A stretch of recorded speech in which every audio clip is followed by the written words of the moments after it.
to begin with, I just want to ask you about if you can share the interesting story of how you two first met. My version of it is that I was teaching at NYU grad film school. Laura was a student there, never one of my students, but I saw Laura's short film. I thought I saw it. You're saying I saw it in the editing room? Maybe that is where I first saw it. And so, anyway, I guess that's what it was. I thought it was hysterically funny. We should just clarify: is this you saw her short film version Doris and the of Intern. this? It was called Okay. Doris. It is called Doris and the Intern. And I just thought it was so funny. I'd never met Laura before. And she just said, "What do you think?" And she was working in, editing it. It's a And first year directing exercise. yeah. So And what do you think? What could I do differently? And I don't know. I remember I had one suggestion, which is that we not see his pants, like that we think he's fully naked when he's. She didn't take the note.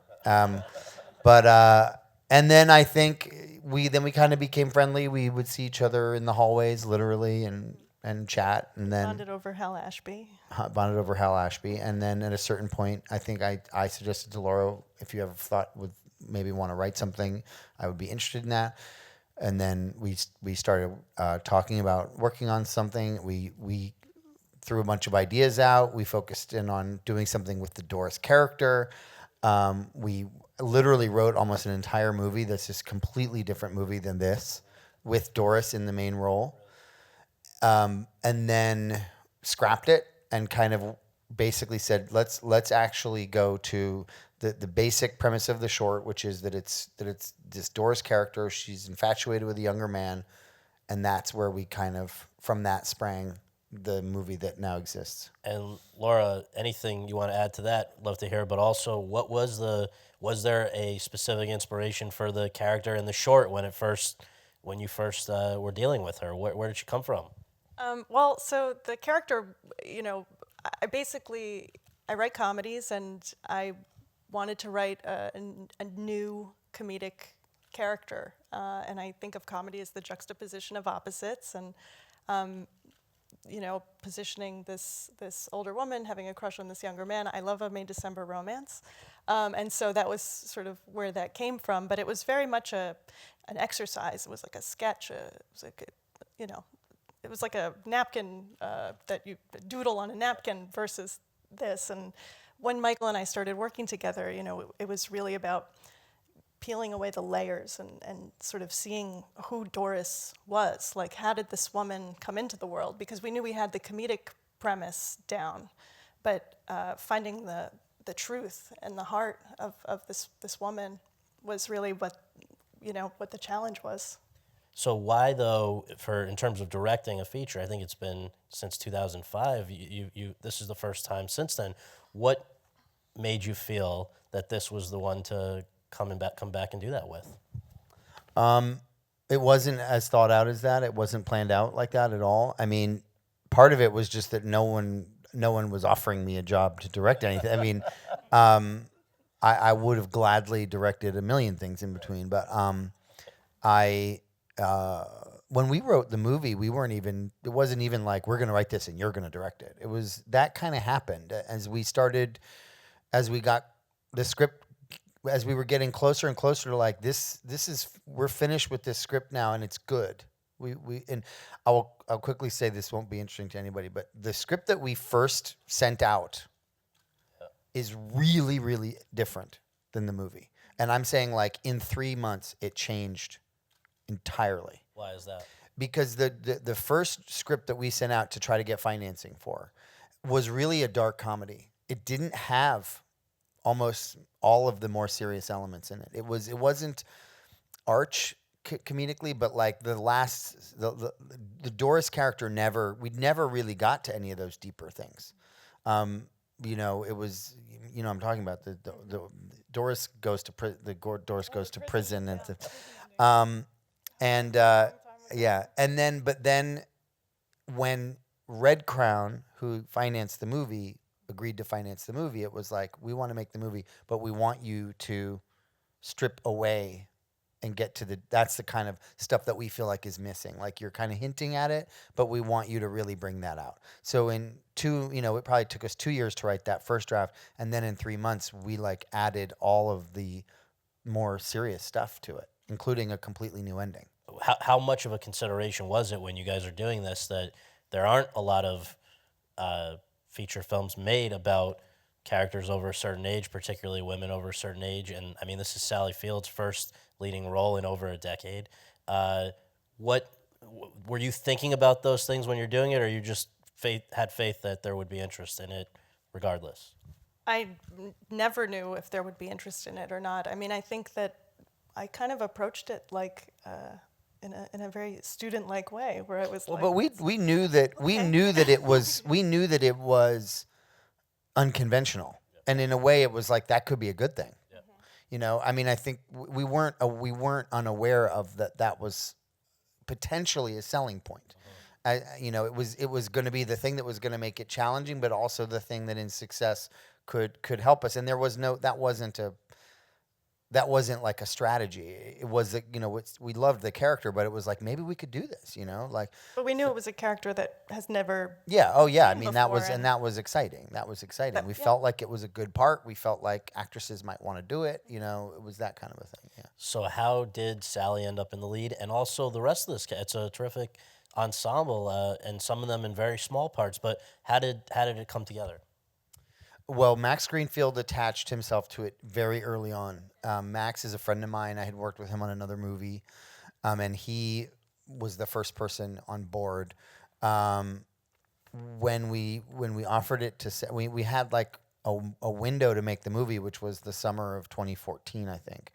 And so I was very afraid to send the script to Sally because I didn't think she would do it, and I didn't want. I was afraid that it would take forever because she's a big, huge, giant movie star, and even though she's the only person we would have ever wanted to play the role, it was kind of scary. But everyone was like, let's just take a chance, you know, and she obviously wanted to do the movie.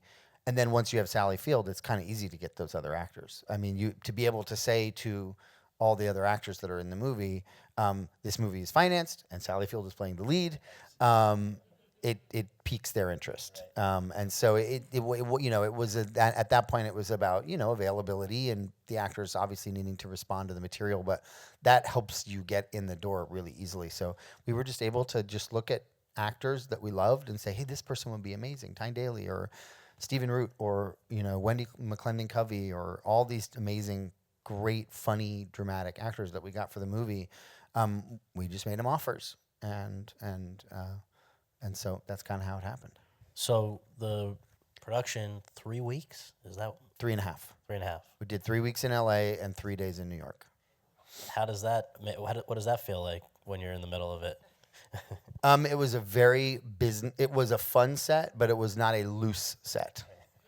And that was a function of that we were obviously under incredible time constraints, but also Sally Field set a tone right off the bat that was like, everybody get ready, we're going to work really hard on this. I'm going to work really hard, and you guys need to like meet me there.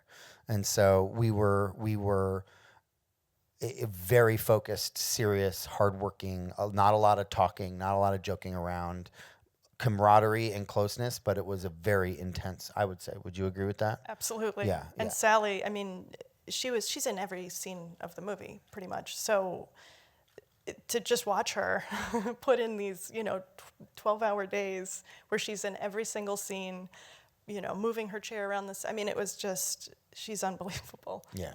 And obviously she does physical work in the, you know, she's dancing, and she's the crying scenes are, you know, very physically taxing, and all the costume changes that she's doing, and it was exhausting for her. I can't even imagine. Emotionally, like, we're shooting completely out of order, and so she, you know, has her marked script and is going from a scene that's very comedic tonally to a scene that's very dramatic tonally in the course of 2 hours.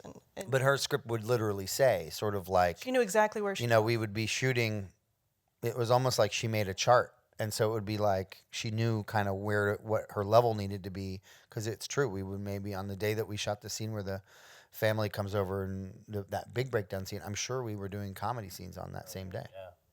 So I guess the last thing which I'd like to ask each of you to answer is, what have you made now that it's started to roll out? I guess a week ago in New York and LA, and now wider. What have you made of responses to it? Sort of most meaningful, funny, interesting, whatever.